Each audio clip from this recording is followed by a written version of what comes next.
మన ప్రభువును రక్షకుడైన క్రీస్తు పరిశుద్ధ నామమున తిరిగి సంఘం అప్రయోజన బిడ్డలారా మరో రేకాల సమయం వేరు వాక్యం ధ్యానించడం ముందుగా ప్రార్థన చేసుకుందాం. ప్రార్థన కృపగల తండ్రి దయగల మా ప్రభు నీ బంగారు పాదాలకు లెక్కైన వందనాలు స్థితులు స్తోత్రములు గతించిన రాత్రి అంతా నీ దగ్గర చాటును దాచి కాపాడి సంరక్షించుకుండేవా మరో రేకాల సమయం సభ్యులు లెక్కను చెప్పి ప్రార్థించుండగా వాక్యమైనడు వాక్యం నాతో మాతో మాట్లాడి మీరే మహిమ ఘనత ప్రభావాలు పొందమని వేసినాము నడుచున్నాం తండ్రి. ఆమె దేవుని సంగతిని బిడ్డ నడుతున్న ఏర్పాటు చేయని ఒక భాగం అపోస్తలులైన పౌలు ఫిబ్రవరికి రాసిన పత్రిక 9వ అధ్యాయము 1 నుంచి 5 వచనాలు ధ్యానం చేసుకున్నాం. అపోస్తలులైన పౌలు ఫిబ్రవరికి రాసిన పత్రిక 9వ అధ్యాయము 1 నుంచి 5 వచనంలో ఈ విధంగా రాబడింది. మొదట నిబంధనకైతే సేవా నియమములను ఈ లోక సంబంధమైన పరిశుద్ధ స్థలమును ఉండెను. ఎలాగనగా మొదట ఒక గుడారం ఏర్పరచబడెను. అందులో దీపస్తంభమును బల్లయు దాని మీద ఉంచబడిన రొట్టెలను ఉండెను. దీనికి పరిశుద్ధ స్థలం అని పేరు. ప్రియదేవుని సంగమా, ప్రియదేవుని బిడ్డలారా, పౌలు మహాశయుడు హెబ్రీ సంఘానికి పత్రిక రాస్తూ అంటే పాత నిబంధన కాలంలో దేవుడు తన కార్యాన్ని తన యొక్క ఉద్దేశాన్ని అంటే తండ్రి యొక్క చిత్తాన్ని జరిగించుటకు ఆనాడు నియమింపబడిన ఆ నియమాన్ని బట్టి నిబంధనను బట్టి పౌలు ఇక్కడ తెలియజేస్తున్నాడు. అంటే నేడు యేసుక్రీస్తు ద్వారా మనము నూతన నిబంధనకు గుర్తుగా కొత్త నిబంధనకు గుర్తుగా ప్రభువును బట్టి మనము జీవిస్తున్నాము. అయితే నేడు మనందరి నిమిత్తం ప్రభు ఆయనే తన కార్యాన్ని జరిగించి మన నిమిత్తము ఆయన శ్రమను అనుభవించి ఆయన తన చిత్తాన్ని జరిగించి నేడు మనకు విమోచన అనుగ్రహించాడు. కానీ ఆ దినాలలో పాత నిబంధన కాల దినాల్లో పౌలు చెప్తున్నాడు, మొదట నిబంధనకరం అయితే సేవా నియమములో అన్నాడు. అంటే ఆ దినాల్లో ఏ విధంగా పరిచర్య జరిగిందో చెప్తూ ఈ లోక సంబంధమైన పరిశుద్ధ స్థలమును ఉండేను అంటున్నాడు. అంటే భూ సంబంధమైన ఏర్పరచబడినదిగా మానవుల చేత నిర్మించబడినదిగా దేవుని ఆరాధించే స్థలాన్ని గురించి ఇక్కడ చెప్తున్నాడు. మొదట నిబంధనకైతే సేవా నియమములను అన్నాడు. అంటే మొట్టమొదటిగా ఏ విధంగా వారు సేవించేవారో దాన్ని చేస్తూ ఈ లోక సంబంధమైన పరిశుద్ధ స్థలము ఉండెను.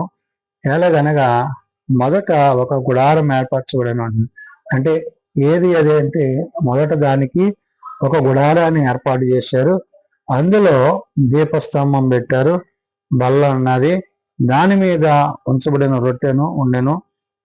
దానికి పరిశుద్ధ స్థలం అని పేరు. అంటే ఈ పరిశుద్ధ స్థలాన్ని ఏ విధంగా మొదట్లో ఆచరించేవారో పౌలు ఇక్కడ గుర్తు చేస్తున్నాడు. ఏమంటున్నాడు? మొదట ఒక గుడారం ఏర్పాటు చేశారు. అంటే ఒక గుడారం లాంటిది ఏర్పాటు చేశారు. ఆ తరువాత అందులో ఒక దీపస్తంభం అంటే నిత్యము వెలుగుతున్న ఒక దీపాన్ని ఏర్పాటు చేశారు. ఒక బల్ల అంటే అది దాన్ని పెట్టడానికి కావాల్సిన సామగ్రి పెట్టడానికి ఒక బల్ల ఏర్పాటు చేశారు.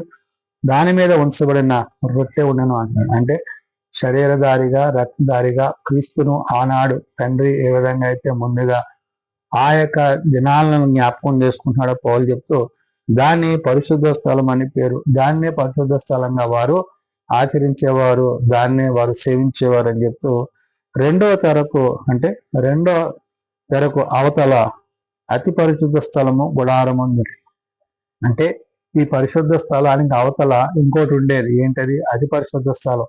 అంటే అందులో కేవలం యాజకుడు ఒక్కడే, అంటే నిత్యము అందులో ధూపార్తులు కాదు, కానీ ఏడాదికి ఒకసారి అక్కడ దేవునికి మరి అర్పణలు జరిపేవి. దాని గురించి చెప్తున్నాడు.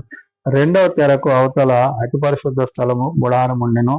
అందులో సువర్ణ ధూపార్తియు అంతటను బంగారు రేకులతో తాపబడిన నిబంధనకరమైన మందస్సము ఉండెను. ఆ మందస్సములో మన్నాగల అంటే బంగారు పాత్రను, చిగురించిన అహరోను చేతి కర్రయు, నిబంధన పలకలను ఉండెను. అంటే ఆ అతిపరిశుద్ధ స్థలములో అంటే ముఖ్యమైనవిగా ప్రాముఖ్యమైనవిగా అంటే నిత్యము దేవుడు మనతో ఆయన జీవింపజేస్తున్నాడు అనే రీతిగా మరి అహరోను కర్రను అక్కడ చిగురించేదిగా అది మరి దానిని అక్కడ పౌలు ప్రస్తావన చేశాడు. అందులో సువర్ణ ధూపార్తియు అంటే బంగారంతో చేయబడిన ఆ యొక్క దీపాన్ని అతి పరిశుద్ధ స్థలంలో అంతటా బంగారు రేకులతో తాపముతో నింపబడిన మందస్సం ఉండేనండి. అంటే ఆ చుట్టూ ప్రదేశాన్ని కూడా బంగారు యొక్క తాపం చేత అంటే రేకు చెట్టు దాన్ని పొదిగినట్లుగాను ఆ మందసములో మన్నాగల బంగారు పాత్ర అంటాడు. ఆ పాత్ర కూడా మరి బంగారంతో అంటే వెలగలిగేదిగా ఉన్నతమైనదిగా విలువైనదిగా ఆ ప్రదేశాన్ని అక్కడ పౌలు ప్రస్తావన చేస్తూ చిగురించిన అహరోను చేతికర్ర అన్నాడు. అంటే అది నిత్యము దేవుని యొక్క హస్తముగా దేవుడు మనలను నిత్యము చిగురింప చేయబోడుగా ఆయన మనలను తన యొక్క ప్రేమతో నింపువాడై ఉన్నాడనే విషయాన్ని పౌలు అక్కడ గుర్తు చేస్తూ ఈ నిబంధన పలకలను ఉండేనంటున్నాడు. ఆ విధంగా అంటే దేవుడిచ్చిన పదాజ్ఞలను అంటే దేవుడు ఏదైతే మనకు ఆజ్ఞలు ఇచ్చాడో ఆ ఆజ్ఞలు అక్కడ పెట్టి వారు వాటిని సేవిస్తూ అతి పరిశుద్ధ స్థలంలో వారు ఆరాధించేవారు.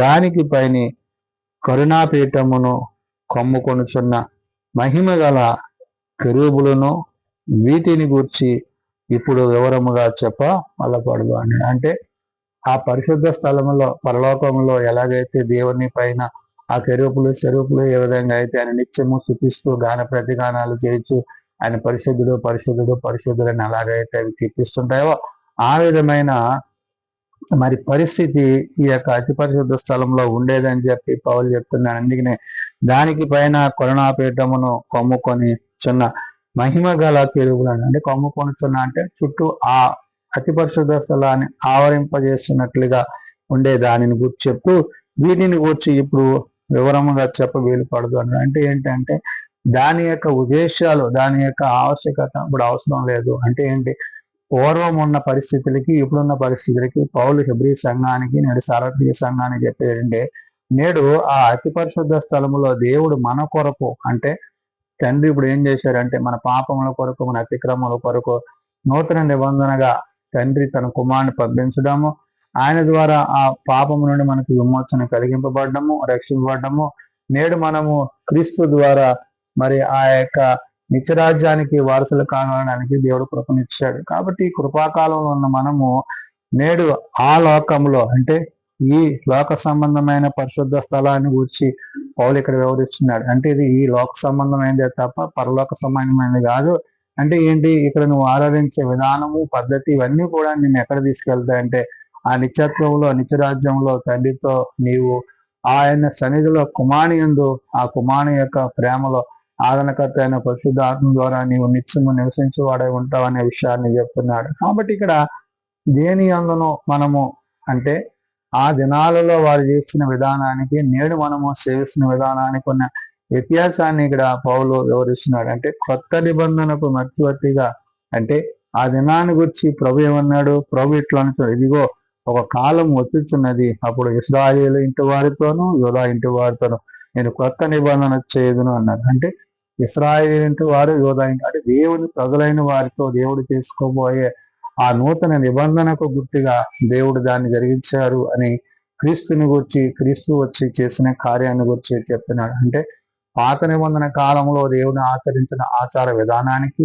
నేడు మనము ప్రభువుని ఆచరిస్తున్న ఆచార విధానానికి పరిశుద్ధ స్థలానికి అతి పరిశుద్ధ స్థలానికి ఉన్న వ్యత్యాసాన్ని అంత మాత్రమే కాదు అక్కడ వారు ఆరాధించిన విధానము ఏ విధంగా ఉందో గుర్తు చేశారు. అంటే మార్పు అనేది దేవుడు తీసుకొచ్చాడు. ఆ దినాల్లో వారు అర్పించే బలులు అయితే ఉండేవి ఆ బలులన్నీ ఇప్పుడు కాకుండా ఆయనే మన కొరకు బలిగా ఈ లోకానికి ఆయన వచ్చాడు. కాబట్టి క్రీస్తు రక్తము చేత క్రీస్తు యొక్క రక్తము మరి చిందించడం చేత నేడు మనం విమోచింపబడి రక్షింపబడి ఆయన యందు నివసిస్తూ నిత్య జీవంలో కొనసాగుతున్నామనే విషయాన్ని పౌలు గుర్తు చేస్తున్నాడు. కాబట్టి మన విశ్వాస జీవితంలో ప్రార్థనా జీవితంలో నేడు మనము ఆచరిస్తున్న విధానం ఏదైతే ఉందో క్రీస్తు నందును క్రీస్తు మన యందు నిలిచినట్లు నేడు ఆయన మనతో మరి సమాధాన సంబంధమైన తన మాటలు చెప్తున్నప్పుడు ఆనాడు పౌలు హెబ్రీ సంఘానికి నేడు సార్వత్రిక సంఘానికి చెప్పామంటే ఈ లోక సంబంధమైన పరిశుద్ధ స్థలాన్ని గురించి పౌలు వివరించాడు. అయితే నేడు మనము అతి పరిశుద్ధ స్థలంలో నివసించడానికి కావలసిన దేవుడు మధ్యగా ఉన్న యొక్క మధ్యతరం ఆయనే తీసివేసి ఆయనే మనకు ప్రత్యక్షమై ఉన్నారు. కాబట్టి ఇప్పుడు మనం ధైర్యంగా ప్రత్యక్షంగా ప్రభుతో పరిశుద్ధాత్మతో తండ్రితో సహవాసం కలిగి ఇప్పుడు యాజకత్వులు కానీ యాజకులు కానీ మరి అతి పరిశుద్ధ స్థలం అవసరం లేకుండా దేవునితో మనం సంబంధాన్ని కలిగి ఉండే స్థితిని ప్రభు కలిగించారనే విషయాన్ని పరిశుద్ధాత్మ దేవుడు భక్తులైన పౌలు ద్వారా తెలియజేసిన మాటలు. ప్రార్థన చేసుకుందాం.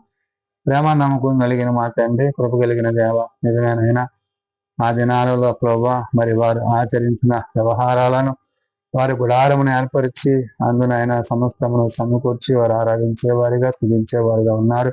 కానీ నేడునైనా నీవు మమ్మలను నీ రక్తం చేత పరిశుద్ధపరిచి నీ శరీరము ద్వారా నీ రక్తం ద్వారా మమ్మలను బలపరిచి నీ అందు మమ్మలను మా అందు నీ ఆత్మను స్థిరపరిచినందుకే వందనాలు. హృదయం అందును ప్రవర్తన అందును అయా నూతనత్వాన్ని కలిగి నూతన నిబంధనకు గుర్తుగా మేము నిన్ను కలిగినటకు నీ కృపనిచ్చిన్నారు. కాబట్టి నాయన పౌలు నాడు హెబ్రీ సంఘానికి నాడు సార్వత్రిక సంఘానికి తెలియజేసిన మాటలు మరి పాత నిబంధన కాలం నందు వారు ఏ విధంగా ఆచరించేవారో వారి భూ సంబంధమైన వారు ఆ యొక్క పరిశుద్ధ స్థలాన్ని వారు సేవించిన విధానాన్ని అతి పరిశుద్ధ స్థలాన్ని వచ్చి వివరించున్నారు. కాబట్టి నాయన మేము నిండు హృదయముతో నిండు ఆత్మతో నేను ఎరిగిన వారమే మీరు మా కొరకు మరణించి మా కొరకు తిరిగి జన్మించి మా కొరకు నిత్య జీవాన్ని అనుగ్రహించున్నారు.